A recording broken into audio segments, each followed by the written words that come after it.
So Tomas Connolly, you're very welcome to the Bulletproof Dad podcast. How are you, sir? I'm very good. Thank you very much for inviting me. For a little bit of context for people listening, Tomas trained with me as a client for years in Define Fitness and in Bulletproof Dad as a one-to-one client. So I know a good bit about Tomas, and I was very keen to get him on this podcast for that exact reason. So where we're going to start with this podcast is very simple. I want to find out how a young lad, a football fan from Inchicore, ends up officiating games in the Champions League for Real Madrid in the Bernabeu. It's a big journey, isn't it? With a lot of luck and a lot of hard work is how you get there. Cool. But mostly luck. So let's start. Take us back to young Tomas running around the streets of Inchicore. Was he a football fan growing up? Yeah, I played ball for a local side for Buffon United. Started playing football at 7. And we won the league that year. Anto Healy was the manager, but we won the league, and I thought, geez, this is great. First year I won a medal. Didn't win that then until under 18. Right. 10 years gap. So I started playing ball and I said Inchicore with Buffon United, and then at under 14 we broke up, and a lot of us went across to Drimna, to the Bosco, St. John Bosco in Drimna, with the McLeans, Anton McLean, the McGoverns, who ran the teams, and we played then up until junior level. That's cool. That's how it started. What position did you play yourself? Left back in the dressing room is the old joke, isn't it? Left back, right back, and then from the age of 16 I played in goal. I trained for goalkeeper because I had a little bit of a mad streak, I guess. I think you have to play in goal to dive at people's feet. You have to have something wrong with you. Definitely, yeah. Any goalkeeper right now fits that bill nicely. Yeah, so that's when I loved playing in goal. Loved playing in goal, and then we went under 9. We won 18. We beat Joey's in Ben Madigan Road. We used to call it the Bernabeu. Which is quite, Yeah, we'll get there. Get there, and we won 18A, then we went under 19, then we went AUL Division 3, Division 2, and progressed then. Cool. So at what point then, you're getting into your 20s there, playing ball as a goalkeeper, when does the refereeing then come on the scene? Okay, refereeing was complete accident. Had no inclination to referee, some people say I still didn't after I started, but had no, didn't know anything about refereeing, didn't know about the pathway, and I was playing football at the Bosco. I went up to Dublin bus for a year, and on a Sunday morning, I used to work. I'm an electrician by trade, so I worked in Houston Station in maintenance, and I was finishing nights on a Sunday morning. And one of the guys, Paul Rooney, was involved with Oliver Bond, and he was stuck for a goalkeeper. So a game of ball is a game of ball. So played the match. About 5 minutes to go, I dived early, and I landed on my elbow with all the weight. So when you land on your elbow, there's only one way for that bone to go, and that's straight up. So I cracked my collarbone. Dislocated my shoulder, partial dislocation on my shoulder, which is not good when you're a goalkeeper. And you're working with your hands for your job as well. So I'd lost kind of power in my arm. I could only reach it as far as my shoulder, kind of level with that. And it wasn't right. So it took a long time to get that sorted. And I came back and played for maybe a year. And that's when I started thinking about, I'm not enjoying this. I'm thinking about diving at people's feet. How old was I? 27, 28, and I was kind of going, no, this isn't for me anymore, and that was it. Now I was never any great shakes. I played junior football, and I was never good enough to get to anywhere, but I never thought of it in those terms. It was a game of football. But you had a graph for the game. Yes, yeah, I always loved the game, loved the football. Growing up was a Liverpool supporter when they were winning everything. Fell away when they didn't win anything. Couldn't tell you who plays for them now. A couple of players, but that was it. I loved the game, loved playing football. I also played Gaelic football for the school, so it wasn't, you were playing sport. Like in those days, like you're talking when you started 40 years ago, there was no iPads, there was no PlayStations. There was, you were out in the street from 10 in the morning till dark. You were kicking a ball against the wall, or you were, so I played Gaelic for the school, played in Croke Park. So I was heavily involved. I like sport. I like sport and staying in some sort of. You didn't even do the sport then to stay in shape. You just did it. You just get on with it. Yeah. So then, when does the refereeing come in? So your late 20s, you decided to hang up your gloves, not just your boots, but your gloves as well. They hung me up more than I hung them up. When does that transition to then the refereeing stuff come on the scene? Because it's not a natural path many people go. Loads of people play football growing up, but not many go to refereeing. No, they don't. And it was just a personal choice. Right? As I said, I had no idea of pathways or doing anything. I grew up with a guy, schooled him, who went refereeing at an early age, and I was kind of saying, so he's nuts. What's he doing that? This guy made it to the top, right? FIFA official. still a good friend of mine. But I'd finished playing, and like when you finish anything, you have a bit of freedom to do what you want, and you can go for a few points and you can do this, that, and the other. But I was never skinny, but I was never heavy, and I started to put on a few pounds. So I said, I need to do something. So I was on nights one night in Houston, and it was a Sunday night, so all the trains were coming in full of paper. So you're looking through them, and there was an advert for a referee's beginners course in Kevin Street at the time it was run. So it was run over 4 or 5 nights. I can't really remember. You did 4 nights and maybe the assessment, and then you were back the next week, or you did 5 nights and back the next. I'm not really sure, because it was 98, 99, and it was 98, 99. So they advertised it. So I did the course,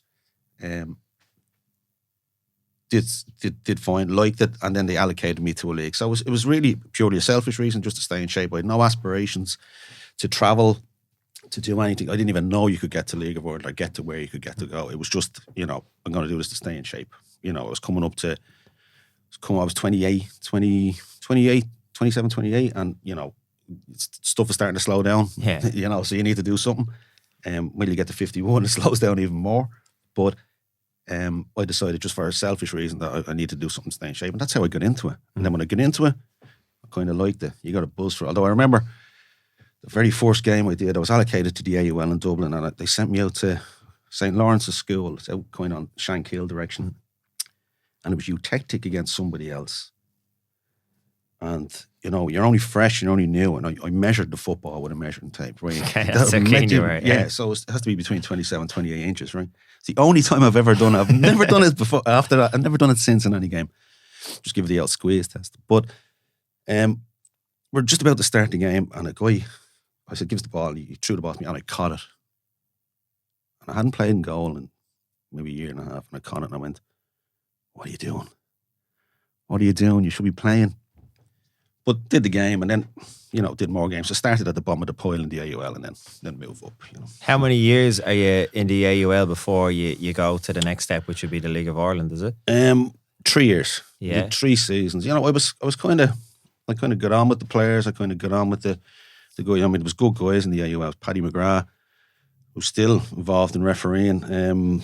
Dermot Kennedy, Lord rest him. Good guys in the AUL that coached you and looked after you along the way.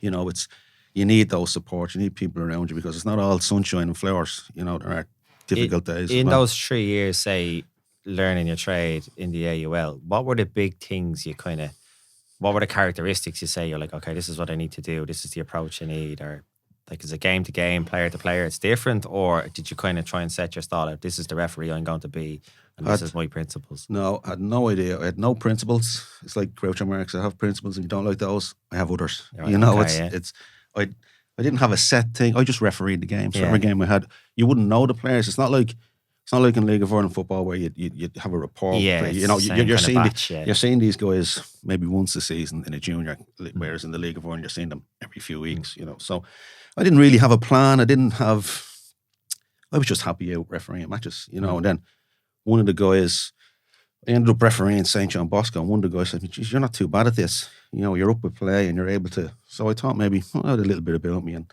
I just progressed. I just kept my head down, said nothing to no one, and just, did the games I was given. I had no airs or graces. I just, did the match. That was it. And then when does the League of Ireland is the next step from AUL? Is that right? Is that? Well, yeah.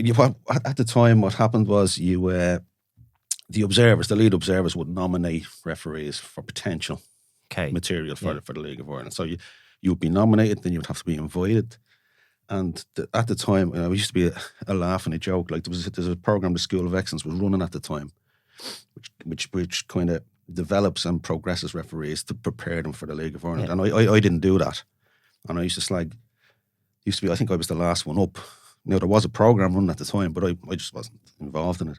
And I got up on merit.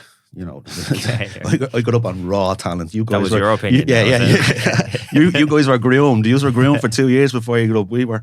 I got up on raw talent. But I was nominated. Then you go and you do the seminar, and again you keep your head down. You say nothing to nobody. Don't even make eye contact, and then hopefully they take you up, and they did. So that first year then, when you were brought into League of Ireland setup, are you coming in, are you on the line as a linesman, are you fourth official, are you refereeing, or are you swapping and rotating? Well, the way it worked, like when you start in the AUL, you start at the bottom, right? Work your way up, and then when you as in the lower leagues. No, yeah, you're bottom of the pile, right? So and then when I went into League of Ireland, you start at the bottom again. So I think at the time could have been under 21s or 8 championship matches, which were like the B teams. So you'd referee some of those. You'd line in the first division, and then at one stage you'd progress to referee in the first division, and then maybe line in the Premier at the same time, and then you progress that way. But you do, it's just you have to work your way. Work your way up through. You're not going to go in and you're going to manage your expectations. Yeah. I was just happy to be there. How long did that take to get from bottom of the pile in League of Ireland to refereeing in the first division regularly? How many seasons? Jeez, I don't know. 2, 3. Yeah. When you look back and you kind of go, you travel to places like Monaghan, Kilkenny, Cove. The long slogs, slogs. Like when you look back, you say, "Geez, like you've travelled all up. You spent 2 years traveling." But that's when you're in the thick of it, you don't, because that's the way it is. But when you look back, you say, "Geez, you spent so much time getting to where you get to." And you look back and you say, "Geez, that was some roller coaster. It really was." And it's over in a heartbeat. It really is. And when I look back and I kind of go, "Geez, that just went in a heartbeat." Like it's a real kind of, it's something I've spoken to a few different sports people already in this conversation in the podcast, and they all kind of say the same thing. It's like you're in that melting pot. You don't really see it. It's only when you take a step over and look back, you go, "Geez, that was nuts." Like that was. I missed 6 months of a season a couple of years ago due to health issues, chest issues, and between being out sick and getting back fit, it was 6 months. But once you're out of it, you don't realise how much time you have. And it was touch and go whether I got back that year. Yeah. I was tossing it up in my head, will I, won't I? But, because I'd been sick for so long, but it's important that you do get back and get back into that circle. But you do, once you're out of it, like even now, not being involved to the level I was involved with, either with the 2 roles that I had, I have a lot of free time. Yeah. A lot of free time. So we'll go back to that, you said there about that circle, you called it. What does that, as a referee, what does that circle look like? Like what's the commitment? Is it 2 games a week? Is there training sessions involved there? Seminars? How does a standard week look like for you? It's unbelievable commitment for guys who it's not their full-time job. Yeah. Right? They're no full-time referees.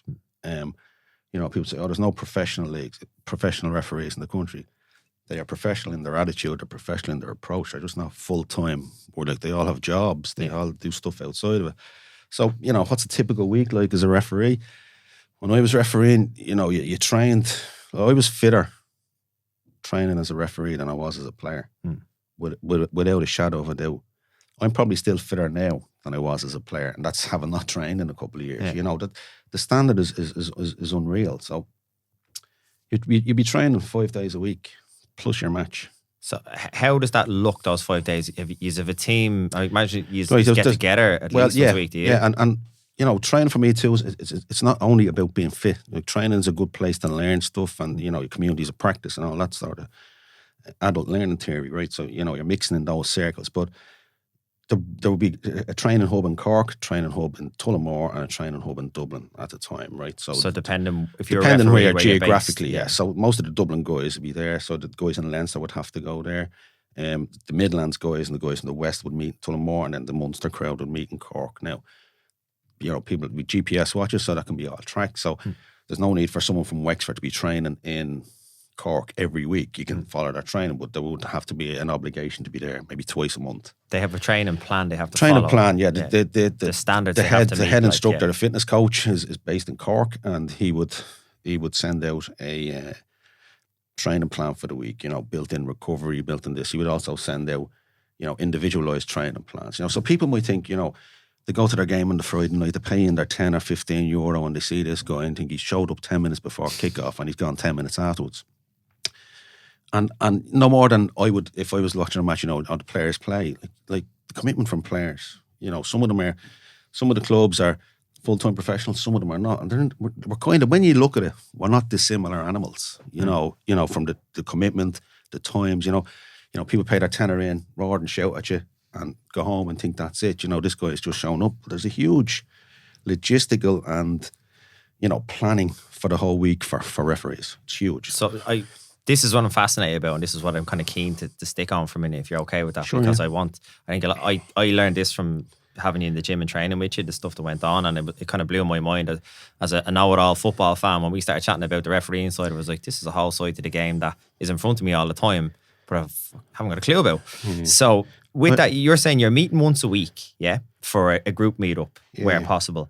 And then you have other days where you're given running plans, is it, to keep the miles in their legs and keep fitness levels up? Well, yeah, you give training plans. The thing with refereeing, it's not all, you know, you do maybe one long run, but it's not all long runs. You know, long runs, like the refereeing stuff is short, sharp, intense stuff. It has to be to keep you, you know, and your cardio has to be up.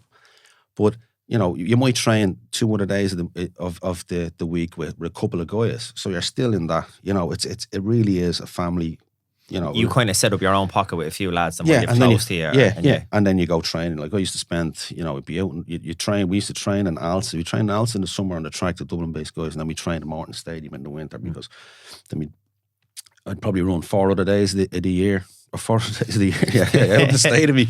I haven't run 4 days in the year, but I'd probably run 4 days, you know, up in Alce, out the fields, and do the training. Now, there are times when you cannot stick to a training plan between work, family. You know, it's a huge juggling act. It's you know, it's a huge balancing act, and unless you have the support of your job and your family, you can't operate. We might get into that in a little bit again, especially the job side of it. Because sorry, I'm jumping ahead. No, there. No, it's good. No, I'm just again trying to get people kind of clear, because a lot of people would be like me, like I was a few years ago before I got to know you, a bit ignorant of how this all works and the effort that goes in. So then you've done, say, 3 or 4 days throughout the week. Then it's game day is usually mostly Friday evenings or sometimes Saturday or Sunday. Friday, Saturday, but you know the way the league has expanded, or the games have expanded, particularly in women's football in the last couple of years, it could be Friday, Saturday, Sunday. Yeah, you know, but your game is on a Friday. I purposely wouldn't think about a game till Thursday. You get your fixture. We used to get them by the month, and then, you know, directives came in from UEFA and stuff. You get them by the week and every, you know, all sorts of stuff. So, you know. So you'd find out on a Monday where you're going Sunday, for the weekend. Right? Pretty much Sunday, you'd find out where you knew you were the next weekend. Your Ballybuffet or your Galway or whatever. You know by the next weekend. And I would purposely park that till Thursday. So I'm not thinking about it. Yeah. You know, because if you overthink it, you go into a game overthinking, you kind of, you know, you're looking for stuff that's not there, you know, and you're priming yourself for stuff, and you kind of, if you're primed for something, it'll happen, you know. So I wouldn't purposely think about the game till Thursday. The day of the game, my job, I'm quite lucky. You know, I finish early on a Friday anyway. Well, relative to the rest of the population, I guess. And you know, you'd meet the guys. You could be travelling with a full crew from Dublin. There could be 4 years in the car, or it could be just picking up someone else, or you could be meeting them in the Midlands if you're going on to Galway. You could be with a crew from Athlone. So it just depends. So you'd meet in a hotel, and then hit the road. So for perspective, most lads doing this, say, who are 9 to 5, they need to pretty much get a half day on a Friday or finish maybe early. A half day or a full day, depending. Or else, I mean, you could have a midweek match. You could have like cup weekends. Cup weekends, the first weekend of the FAI Cup, it's all hands to the pump. 16 games. So there could be a replay. Well, back in the time, I think they all finished now on the night, you know, the first, this time around or the last couple of years. But when we were there, like, you'd have a game on a Friday, it could be a replay on a Monday. You could have to go. I had to go to Ballybuffet on a Monday night and stay over. So you're missing a day and a half of work, you know. So it's, you know, it's a huge huge commitment, you know. And of empathy for players. Players, part-time clubs are in the same boat. You know, we're not that different when it comes down to it. Yeah, you know? It's fascinating. I think the as I said, the behind the scenes stuff that goes on is what fascinates me, and that's what's just keen to kind of break down the standard. I know no 2 weeks are the same, but that kind of standard week. So say you go to a game and you're the referee. Say it was, we'll use Galway for example, or Sligo for example. So maybe you've stopped Sligo's off. Nice. Right, we'll go with Sligo, right? So we're going to Sligo. Maybe yourself and the Dublin lad are going, maybe you're referee and he's the fourth official. You're picking up 2 lads in Tullamore who are going to do the line for you, whatever, and you all get there on the day. So say you've arrived at Sligo, say kickoff's 8 o'clock, do you arrive at Sligo at 6 or 5 or? Depends on the referee. Like the referee would call the shot, right? If the referee wants to be in Sligo at 3 o'clock in the afternoon, that's it. You're there at 3 o'clock. Well, at least that's the way it was when I refereed. So you leave early. You may, the guys from Tullamore might make their own way there. You might meet them there. So, but the journey, I found in refereeing, the journey to the game and the journey back was very important because you're talking in the car, you're talking about things, and it's a way to just kind of ease yourself into it. Then there's 4 of these, is it? There's a ref, the 4th official, and 2 linesmen. That's your referee, team. 4th official, and 2 assistant referees. Sorry to be pedantic. Sorry.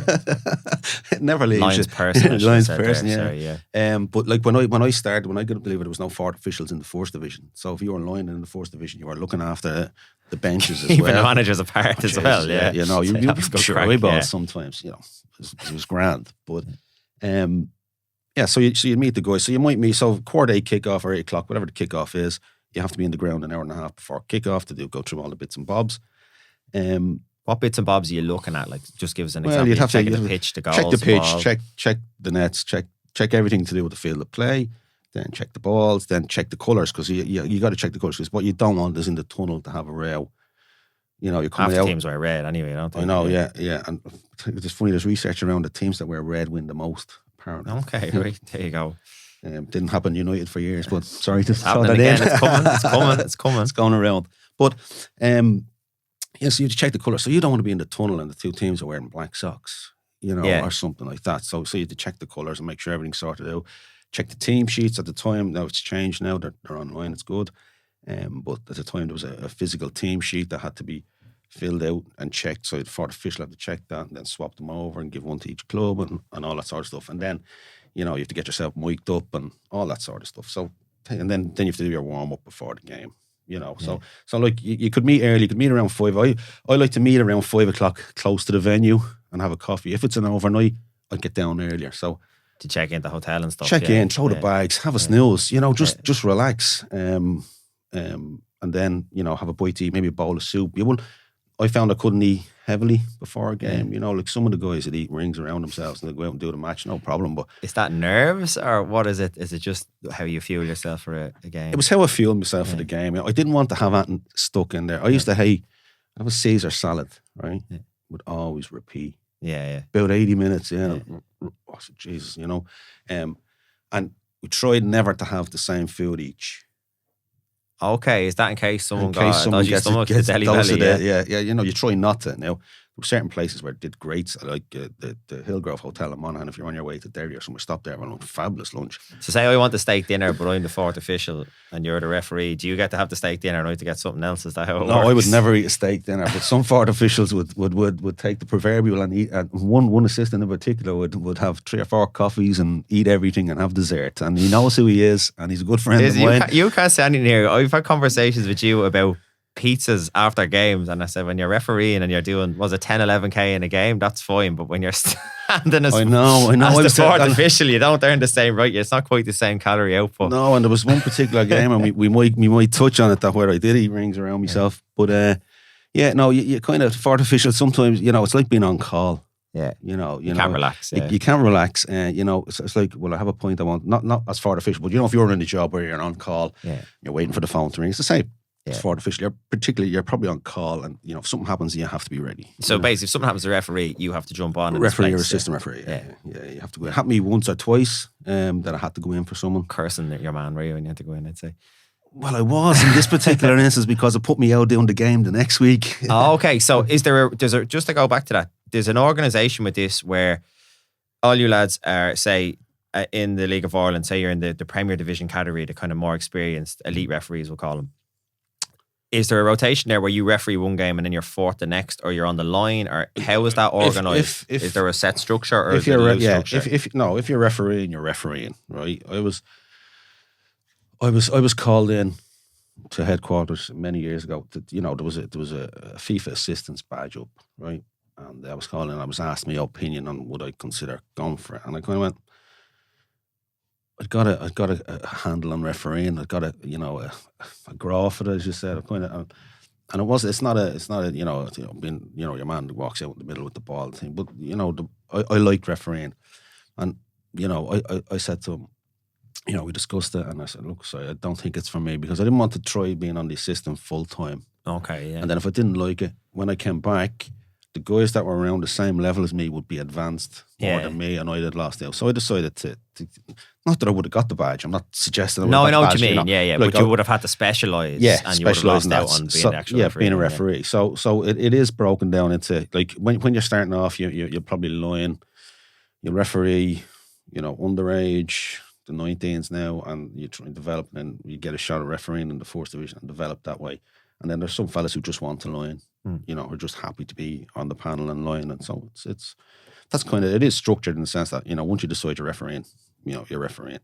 Now, you have to perform and you have to progress. If you don't progress, you're not going to be refereeing. I know what you mean. You can't just choose and that's it. I'd like to be a referee. How do I get one of those Champions League games? It's so how is it measured then? Is there like assessors go to games when you're refereeing? Is there someone in the stands watching you every single time? Every game there's an observer, a referee observer there, and he looks at your performance, or she looks at your performance. We have a number of female observers, and they give you feedback on your performance. But if you're, is there set criteria? They're sitting there with a sheet where they use the same. Top of my head, I couldn't rattle it off, but we use the same one, the same guidelines for marking. It's the same as the UEFA Champions League. Can you referee. give us some examples, maybe one or two that might be on Fitness, that list? Personality, knowledge of the laws of the game, application of the laws of the game, management of players, management of the game, control. Those type of things that you need to be as a referee. Personality is an interesting one. Can I ask you now, what's personality mean in a refereeing sense? Is it how you're dealing with each player? How you would deal with the players, how you would deal with your own team. One observer wrote about me, this referee has a dour personality. Right? Now, everybody knows who he is. Has a dour personality, grumpy, and that can help you in some situations. In a lot of situations, it can't. I'm sure there's some referees that slot into that persona purposely. Well, there is. And the same way there are players that slot into personas once they cross the line. And it is, there is that kind of acting role.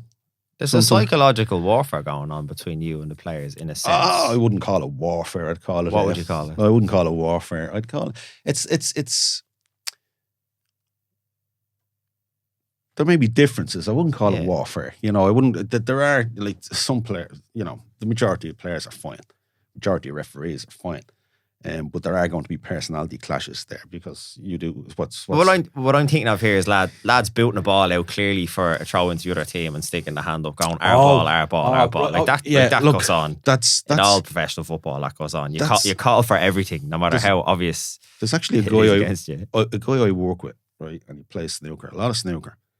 He never watches football because he hates it, and he goes to me, "See, what sort of a sport is that when anybody can see that it's quite obvious going one way and they're claiming it?" He says, "If I play snooker and I touch the white ball, I put my hand up and say I fouled." You see, footballers don't do that. I said, it's the nature of the sport. You're trying to get the edge in a game, I guess. I don't know. I have no coaching experience. I don't know what it's like to coach at that level. I don't know what it's like to play at that level. But, it's fine margins at that level. So if you get a throw in or if you get a corner kick or whatever, I suppose it helps. I've done it myself. So, again, I can't sit on my high horse here and say that. I've done it many times myself, call for stuff Probably that, done it myself. Probably done it myself. It is, and it's hard to say exactly why, but there is something about cross that white line, you go into game mode. And that's it. This Mr. Competitive beast comes out of you, Yeah. Say there, you mentioned there about like your mate to play snooker. Often you'd see like the culture of football being compared to other sports. One of the most obvious ones would probably be against rugby, particularly when it comes to the officials. Do you ever watch rugby and see how the referee is treated and compare it to how football referees get it? Like obviously the referee in rugby is mic'd up, for example, and you can hear the conversations, whereas in football it's not really a good idea. For a start, you couldn't mic me up. I'm lucky we've got this far without nothing coming out so far. Yeah. You're wearing a mic. We had, in refereeing in Ireland, there's a group called the Irish Soccer Referee Society, right? And OSRS, and they're a voluntary group, and they have meetings every month, and they get guest speakers. And I was a member of the Dublin branch for years, over 300 members, and a rugby go. And I found this very interesting. One of the honchos of rugby came in, and he started talking about this very subject. And what he said was, you see the one on the TV where it's Mr. This and Mr. That and whatever, but he said at schools level and at other levels, they get the same abuse. So I think and that's 20 years ago, right? So I don't know, I haven't spoken to him since or discussed it, but abuse of officials, it's, I don't know whether it's a societal thing or like if you're watching the Premier League and you see a player in the face of a referee and we can all lip read, right, okay, so you got 7 or 8 year old or 10-year-old watching this. Yeah. I mean, that's a model. They'll model themselves on that behaviour. So then it becomes... It gets passed on. Then it grows, and it's, is it societal? Do we accept it? But I mean, if you were on a game and you decided to deal with this sort of stuff, you could end up with nobody on 2 the versus park. 2, yeah. Do you know what I mean? Yeah. Talking to yourself. So it's at the higher levels, you may see differences between rugby and soccer, but the information that this guy gave us at the time was, well, there isn't that much difference. Yeah, okay, So, yeah, interesting, yeah. Yeah. No, I think it goes beyond the sport. I think there's definitely a cultural element to it, and well, I think it's it's important to question things, right? I think it's important to question authority at times. Yeah. But if you're questioning authority, I think it has to be informed and factual, and not there's just general. There's a way of using language, general probably, bullshit, as well. like like when everybody can see what it's supposed to be, and you're effing and blinding about this, that, and the other, and arguing this, and then you end up with consequences to that behaviour, Yeah. Can I ask, give us a couple of examples? You're allowed to say what you want here, maybe stuff you've been called in the Okay, past. here we go. Anything, like, apart from the obvious fucking, like, 4-letter stuff, is there any kind of funny stuff maybe that made you laugh over, or something a little bit out left the field? I was like, that actually made you chuckle a bit, that caught you off guard a bit? Not really, not really, because like when you're refereeing a match, you don't necessarily hear a lot of it, because of the crowds and whatnot. Now, the last couple of years with COVID, I'm not sure I'd have survived refereeing in that environment because we're quiet stadiums. Which you would have banter with it. But the one you used to hear all get the hair out of your eyes. And I'm kind of going, that's fans, is it? Yeah, support, and get the hair out of your eyes. And just for anybody listening on Spotify and not bald, watching the video. I'm bald as a cue, right? But who writes your material? It's not as if I haven't heard that one before. Yeah. It's like getting into a taxi. Are you busy? But there's one game. I was in Inchicore, and there was this guy playing on the right for Pats, and lovely fella, nice guy. Has been known to do a few podcasts in the past, but flying down the right, cuts inside, gets fouled, right? And he gets fouled, and he jumps up and he's roaring and shouting, and and I said, you got your free kick. Oh, you're having a fucking laugh, he says to me. I says, I'm having a laugh. You're 2-0 down, and I'm having a fucking laugh. Be annoying me.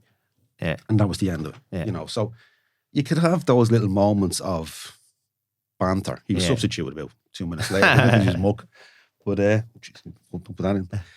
But that those kind of things make you laugh. You can have those little moments, but the majority, like, players wouldn't. I can't recall a player at senior level, at League of Ireland level, abusing me. Nothing too personal. Like, no. There's a line there. Yeah, I get what you're saying. Yeah. There is a respect, and there is a it's not an unwritten rule, but you'd have that respect between you. You wouldn't, it wouldn't get personal like that.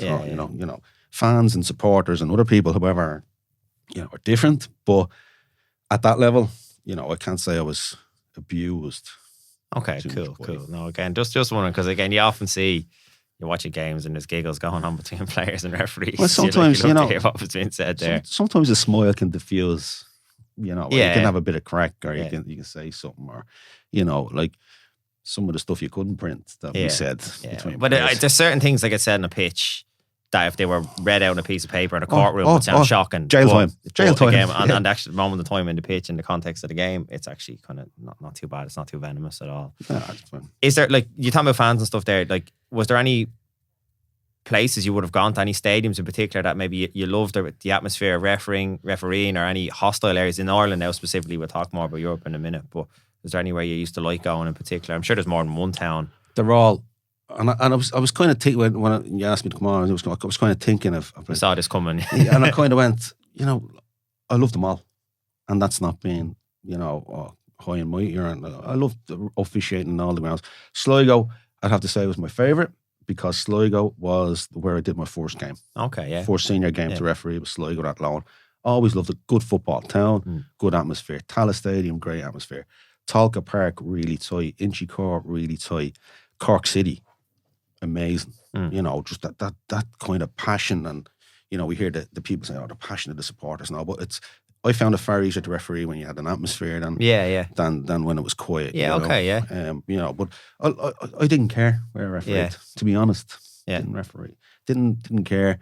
Drogheda, it was nice and tight. And then, you know, you got well looked after in Drogheda. The lady that Bridie, they used to she'd bring in tea, cakes, apple tarts, sweets, sandwiches, tea, everything. The place would be full. You know, dressing room was small. The place would be full of cake. It was great. But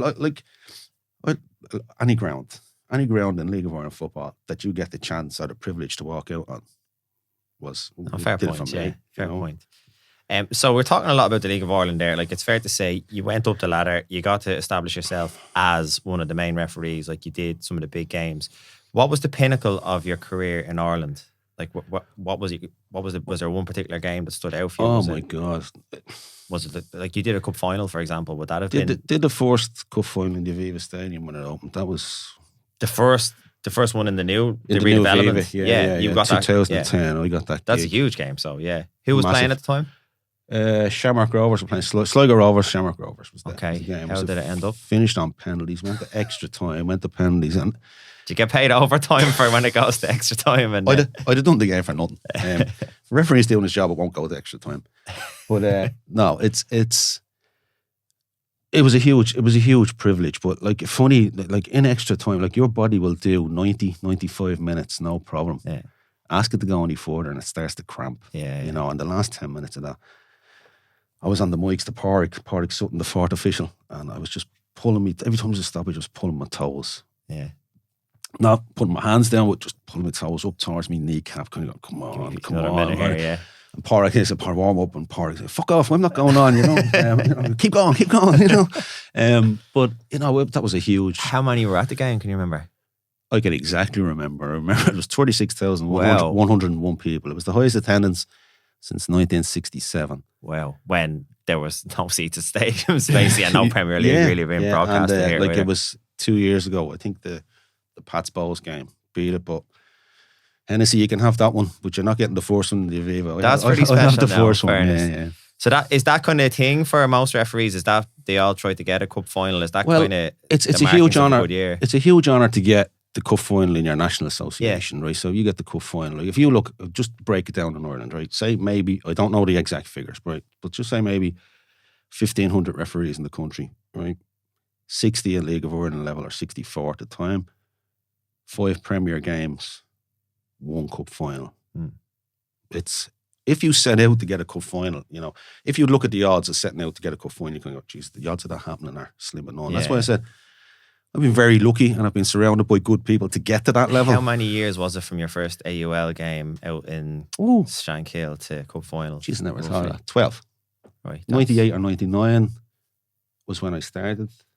Went to 2002. So 12 years. Cool. That's pretty impressive. Like there's a lot of slogging in there to get to that point. To get to like the research on being an authority or being master of something or automatic is 10,000 hours. Right. So if you look at it, you know, 12 Does that years. include the conversations and the chats driving up and down to Bally? You know, I thought about that during the week as well. You know, it is. It's all part of it. You know, and I'm sure that took a hit during COVID. You know, all that kind of part of it. That's obviously a great memory and like one of the highlights. Was there any kind of low points? Any kind of areas where you're questioning the overall? What are we doing this for? Yeah. Okay. Like for me, it's refereeing is a vocation. Yeah, definitely. It's a call, and people don't get up in the morning and just say, "Oh, I'm going to be a referee." You definitely don't. In my opinion, you definitely don't get into it just for the money. Obviously, you get paid. There's no money in it. Forget it. You're probably delivering pizzas or takeaways. You probably get something sooner for a lot less hassle. If you did 3 or 4 games a weekend in a junior, or like I'm looking at my daughter playing for an underage team, like the fees for that and whatnot. But look, it's you do what you do. Any low points? Plenty of low points. Refereeing is easy, right? It's the picking yourself up off the floor when the shit hits the fan is the difficult bit. The low bit on the Saturday morning when you get up and you go, what happened last night? Yeah. Couple of times I questioned it. You know, we touched on abuse there, right? I was physically assaulted twice. as a referee. Right. Right? Once in a junior game. By a player or a By a manager? player, no, by a player. It was a derby game. I won't name the teams. It was a derby game, a cup game, and I gave a penalty to the away team, which was I gave a penalty to, doesn't really matter who I gave it, can't really remember, right? It's that long ago.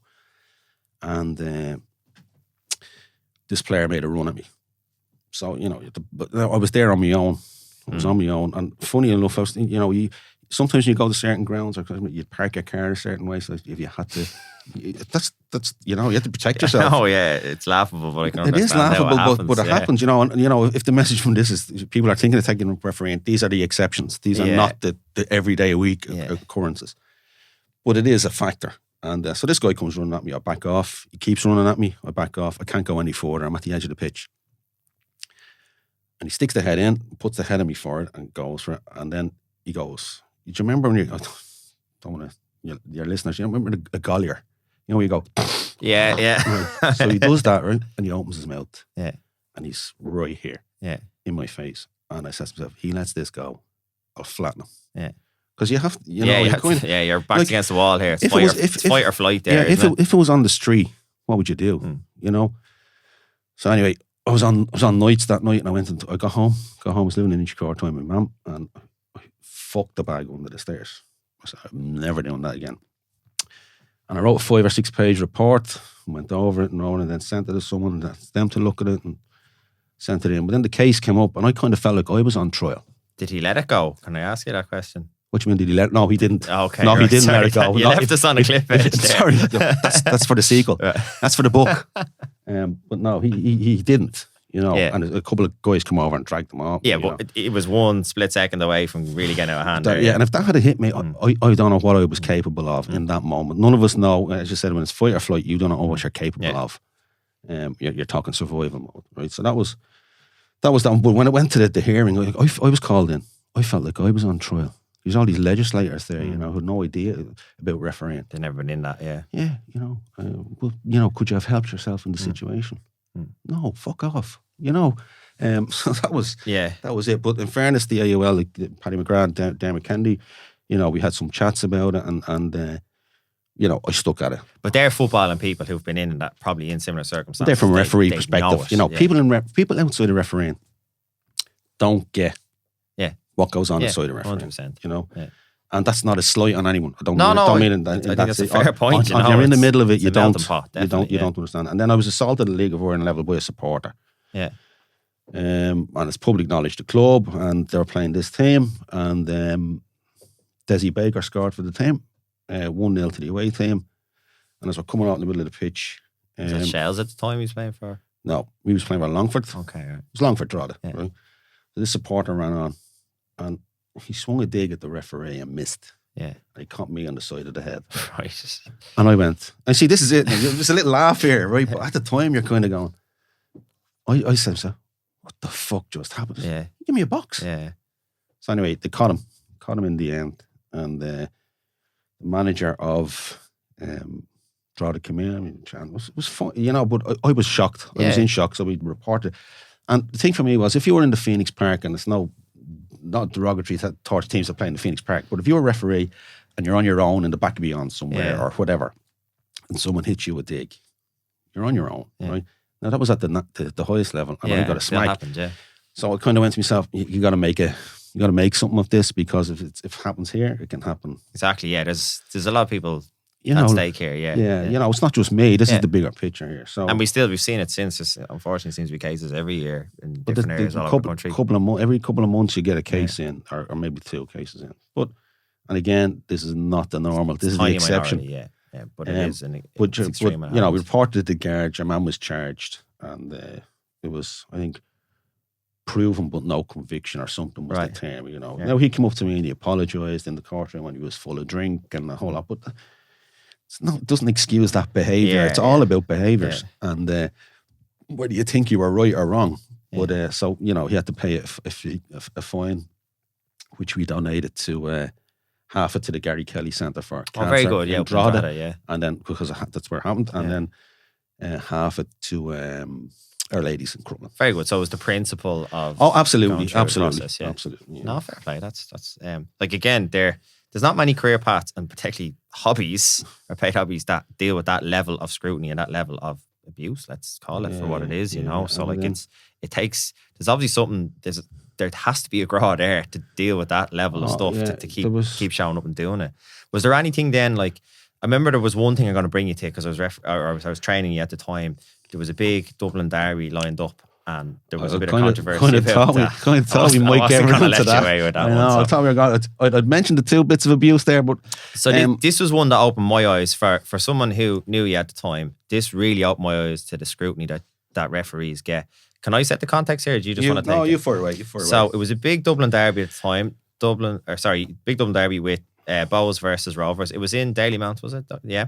And it was a sellout crowd. Lovely summer's day, wasn't it? Gorgeous. Great buzz. Nicest day ever. Your first ever Dublin derby, which is kind of to referee, yeah. Which is kind of hard to imagine considering how many there is and just how many years you would have done at this stage. Well, there are Dublin derbies, but this is the game. I've had Dinny Corkin in this chair, and I didn't really appreciate. I thought it was just fans being a boy. As a Bows player, he said this is just this game is what it is. Like it's the game. Yeah, it is the game. So full house, ready to go. What happened? Full house, ready to go, and you know,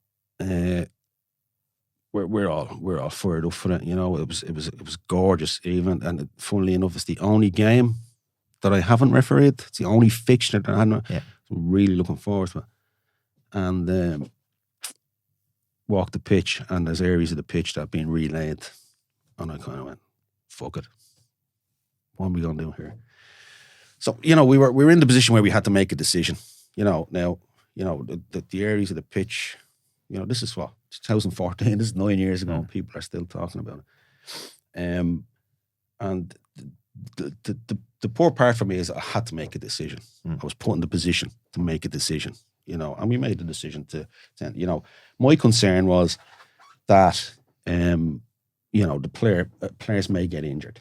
Players may get injured because it wasn't safe. It wasn't. I didn't feel it was safe, right? But, the shit hit the fan. Media scrum outside the dressing room. That was like, we told the managers, we told the players, we were discussing on the pitch of the match delegate there, the whole lot. Would you have called the managers over to show them, or how did we showed them the thing. Yeah. I gave my perspective. Now, in fairness to both managers, didn't have an issue with me, didn't have any problem. But by the time we got off the pitch, it was all over Twitter. Yeah. Was the stadium full at this stage? Like, was it, how far from kickoff were you when the call was made? When we forced an out, you're there an hour and a half before kickoff, so we're going out and checking the pitch, and we knew then that we had an issue, so we contacted the club to get the groundsman and whatnot. And if I remember correctly, there was no groundsman there at the time, but we spoke to him by phone, I think. I can't really remember that. There's a lot going on there. It's a bit of a circus. Yeah.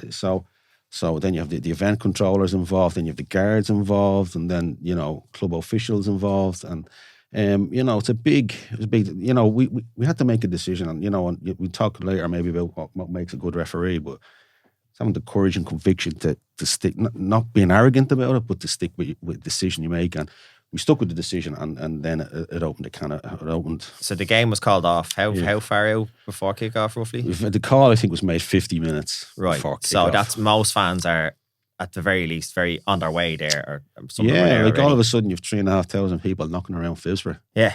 What are you going to do with them? Yeah. They're all considerations. From an event perspective. It's amazing the responsibility. Not from a refereeing perspective, but from an event perspective.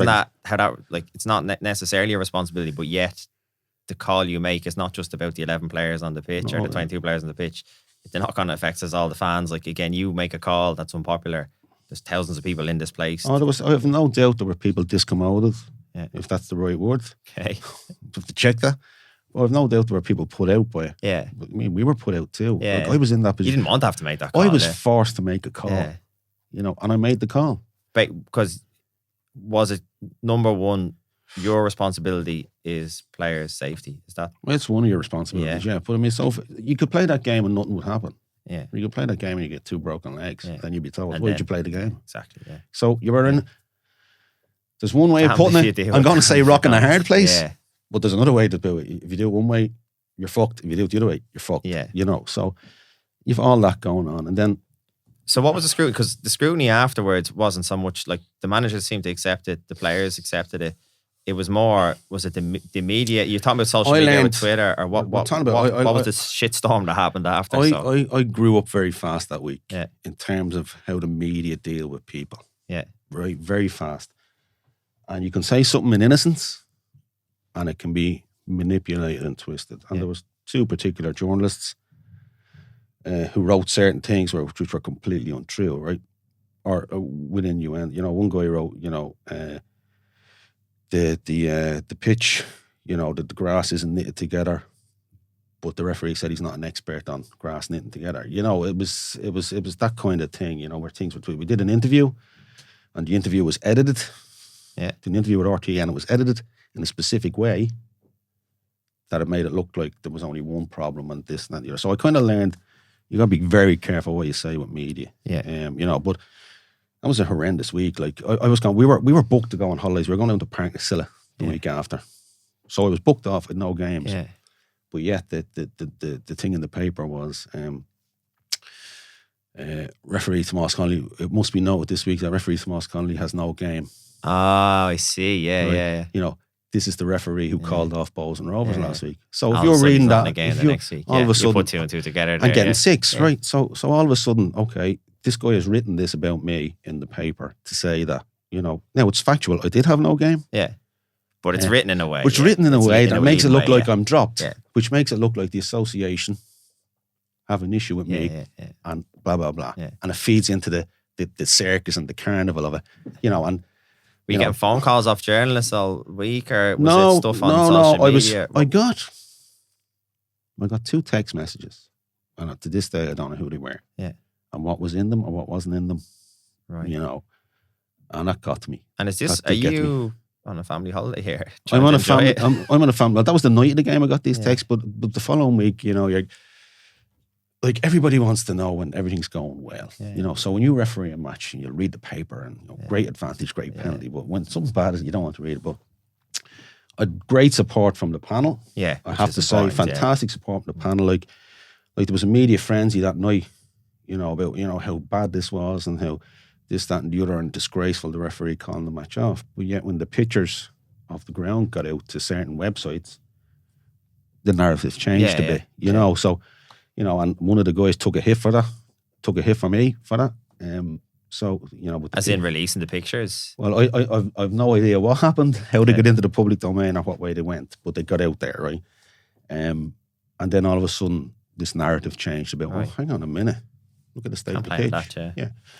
So that was kind of what happened. No, well, the reason I want to bring it up is I think it gives people a good perspective as to the actual level of responsibility and scrutiny that comes with this. Like we were part-time. We were job we're talking about. We were on holiday. We were on holiday. And the answer to that is I used to say, film stars be moaning about paparazzi, and I used to say, well, they're putting themselves in that environment, so that goes to the territory. All of a sudden, I'm in that environment where I'm being scrutinised and watched, and it is tough, and I'm sure it's tough for players, and I'm sure it's tough for managers and coaches and everyone associated with clubs. It's really, really difficult. And I think social media has amplified it. Social media, like I got home one night after doing a game, and I hadn't got the settings right on Facebook, and I had a clatter of abuse. See, the thing about it is, when you're refereeing a match, you don't know 5,000 people sitting. Yeah. But those 5,000 people know you. Yeah. So you can be anywhere and someone can say something to you. Yeah. Like I was going on holidays one time, and they were loading the bags. We were walking out to the plane. It was hand luggage. And this fella says to me, "All right, Tom," he says to me. And I went, "Referee." And I went, "Depends who you support, whether I am or not." She said, "Super Saints," he says, and I kind of went, "Oh, fair enough." You're holding the breath for a second there, yeah. Like you don't know who these guys are. Like I was at the Euros in 2016 with my daughter and her cousins from Germany, and we walk on the street, "Hey, Connolly, you bollocks," and Jerry's some bit of crack. but you see, that's a bit of crack. It's great, but you don't know who's around. Like when we went on holidays down to Kerry, my daughter took the phone and the iPad at me, and she was only. Oh, she's 6, and she's maybe 7 or 8 at the time. So it has so whilst I'm, chasing a dream here and refereeing at the highest level, it impacts other people. On a cost. Like I used to go to Inchicore to do a match, and I'd call into Mams before the game because you want to get across. Because I live out the north side, you want to get across town before heavy traffic. You don't want to be late. but you're hanging around. So I'm just going to ask for a cup of tea, and she'd say, "Are you reffing or are you fourth?" And I'd say, "I'm reffing," and she'd go, "Oh, for fuck's sake, I can't go to the shops tomorrow." Right? It's true. Because she lives beside the stadium, St. Pat's Stadium. Yeah, she's close to there, like 10-minute walk. But it is funny, when you think of it. My mum's from Ballybock. You want it through Dub, right? And in that tone, for fuck's sake, I can't go to the shops tomorrow. But when you think of it, that's an impact on her. So while I'm out enjoying myself, it impacts. Yeah. One of my brothers got into bother. He didn't get into bother. He got into a row in a pub in Inchicore because of a game I refereed. So that's... Yeah.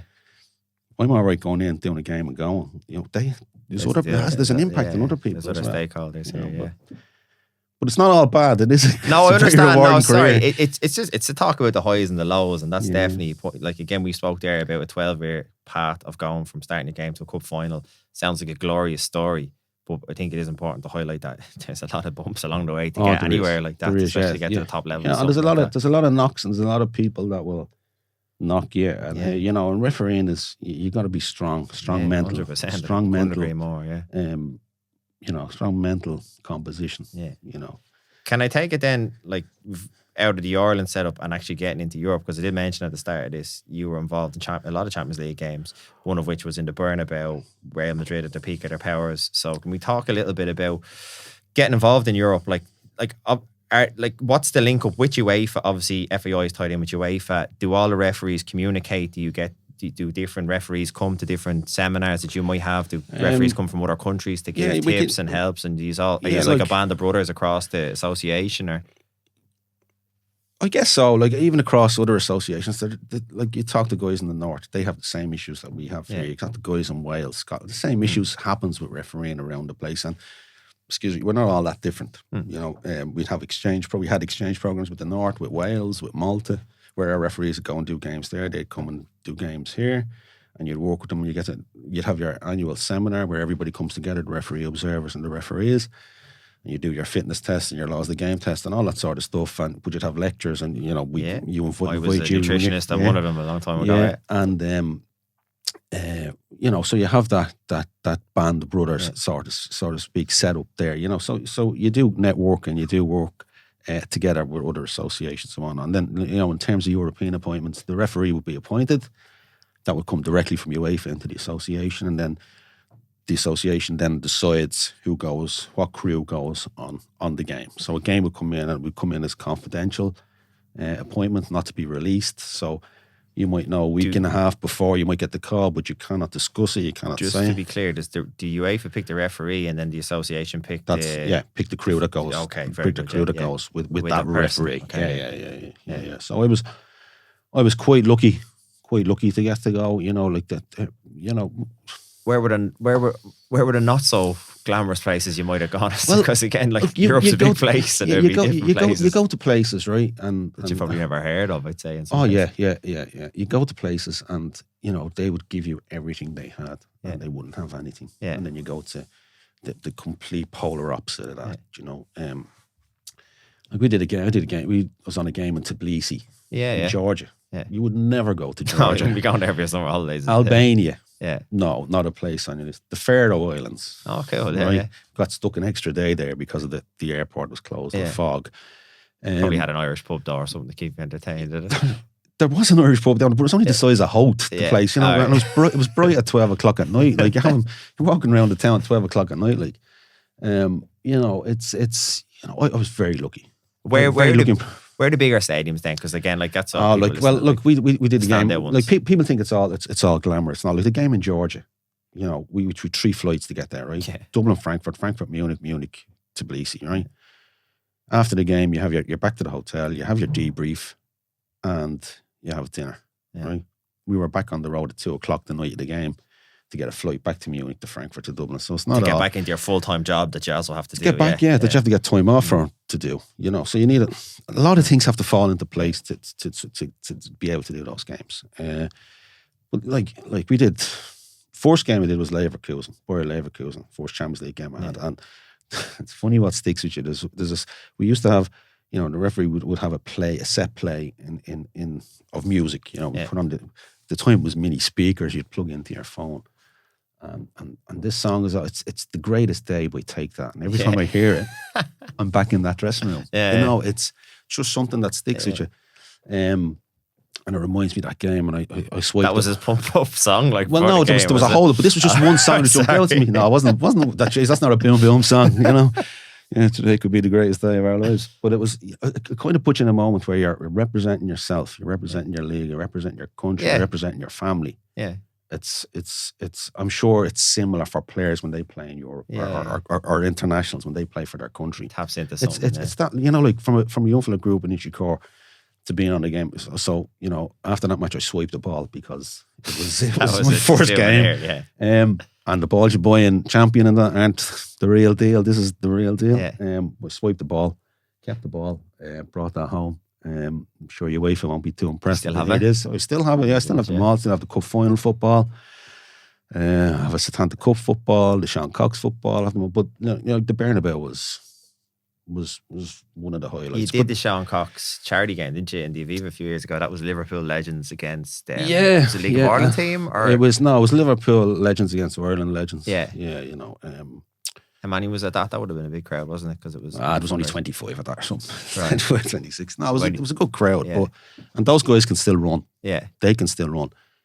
I'd say they're dodgy enough game because it's all good buzz, but then you get some. You get some who puts a flack in it. There was there was two particular Yahoos that day who decided to put themselves about. You know, the tone could change fairly quickly, like, and all of a sudden you end up with a digging match. You're in on your the hands. front foot again, yeah. But I've mixed emotions about that game, and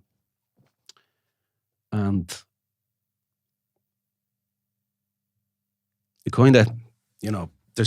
I've mixed emotions about it. And the reason I've mixed emotions about it is that, you know, I get to referee legends of the game, Irish and Liverpool legends, guys I'd watched on TV. Yeah. You know, you meet Dalglish, you meet Ian Rush, you know, all those guys, Robbie Fowler, you know, McManaman, all those guys players, right? And then you've the Irish legend, Ronnie Whelan and all these guys. And that's great. And I'm giving that opportunity. But, you know, the core reason we're there is because an Irish person has had life-threatening, life-changing injuries. You know, so on the one hand, I get to fulfill a dream, but the only reason I'm getting to fulfill that dream is because of this gentleman. Yeah. You know, so I've mixed emotions about it. I get what you're saying. You know, the biggest honor that day was meeting his family. Yeah, I get you. Yeah. And that's not, you know, being all, you know, that was the biggest honor that day. You know, and that was actually the day that I decided I'm done. Serious? That day, yeah. That day, I kind of. Not that I was done, I was finishing up that day, but I was in my head and I was on the line up and I went, yeah, this is it. Because I spent that day in the toilet, I'll be honest with you. You know, in the toilet, you know, because your physiological reaction, you know, your nerves, your adrenaline and everything. So everything was full works. You know what I mean? I kind of went, I had a privilege there to be there. The reason I'm there is because of some other factor. It was nice to do the game, but it's just the context of the game was so different to what you usually do. It just affected you. Yeah, it did. Yeah, I have to say. No, it's a good point. No, I have to say, you know, Aldridge played that day. I took that match ball as well. Okay, right. No, it's a great way to put it because he said like amazing experience. No, puts it in perspective. Like, we talk about you know, missed red cards and these things are all important in the context of the game. Yeah. But when you look at that, you kind of just have a little bit of perspective. Yeah. Can I pull you back? Because that's a really interesting point there, and I appreciate you bringing that up. It's something that I wouldn't have actually thought of until you said it there, so it's a fascinating insight. Can I pull you back to the Bernabeu just because I had to mention it at the start? And again, that Madrid team that were involved that time when you did that game. Can we talk about that just for a minute? What the experience was like? You can talk about it. I couldn't tell you who played. I had to kind of look it up. It was a fantastic experience. How many years ago was it? Can you remember? It was 2000 I think it was 2011, I think. Right. I'm not 100% sure. I think it was 2011. And who were Madrid playing? I had to look that up during the week as well. Who was it? Dynamo Zagreb. They were playing. Cool. Yeah. Can you remember any of the players that were playing? Ramos played. Ramos played. That I couldn't tell you who played because I was that caught up in the game. But I do remember being in the dressing room. One of the guys was nearly thrown up.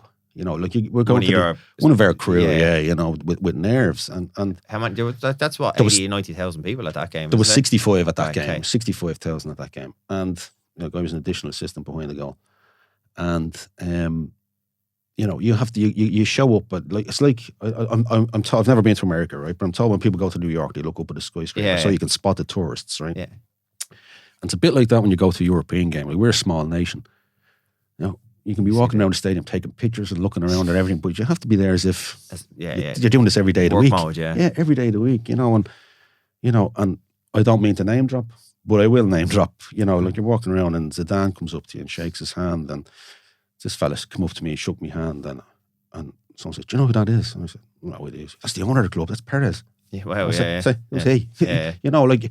You're in the tunnel. I don't know what I do if Zidane tried to shake my hand. You just shook my hand. We were probably going into the dressing room. So before the game, we're getting ready, and at the time there was a 45-minute equipment check. Yeah. Now they've done away with that because they don't want people.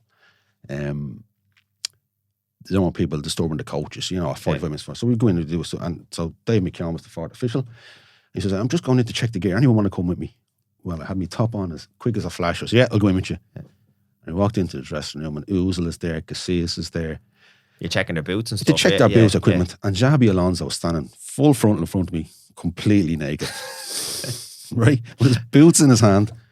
I said, "Xabi, you have to sit down," and he sits down, and I check his gear. But Ronaldo was there, and you check his boots or you check his gear? Oh, Jesus Christ! I don't even check his boots. His football very boots. Clear about that. How very dare you? Ronaldo's there and he's kicking the ball against the wall and he's no top on him. Yeah. And boy, Jesus, he's like that. You know what I mean? It's unbelievable. And he's kicking the ball. I said to him, "You have to sit down."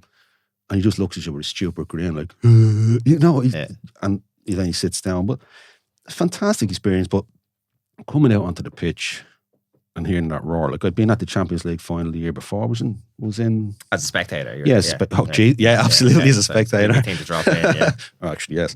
In there and did the tour of the stadium and did the whole lot. But like, we got a police escort to the ground. That was fantastic. Flashing lights. Feeling Michael D. Higgins. It was unbelievable. The game, two blacked out vans. Were flying out. It was like the part of the Red Sea when the traffic just parted in downtown Madrid at 5 o'clock, 6 o'clock in the evening, swinging around and then into the dressing room. I was disappointed with the dressing room, I have to say. I thought it could have been nicer or bigger or something. Which wasn't as good as the spread in Drogheda, no? No, it certainly wasn't as good as the spread in Drogheda and Bridie. But no, it's when you think of that, when you think of what I just said there, I was disappointed with the dressing room. For a young fella from Inchicore to say that is pretty special, yeah.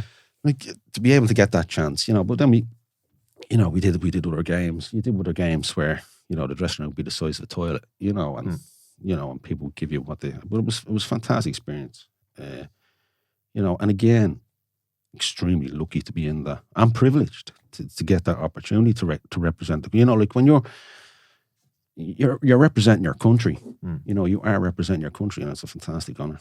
Now you're at the far side of it. This is the final question I'm going to put to you. Now you're at the far side of it. Looking back on your career now, what's the biggest thing refereeing has given you as a person? Oh my God. It's given me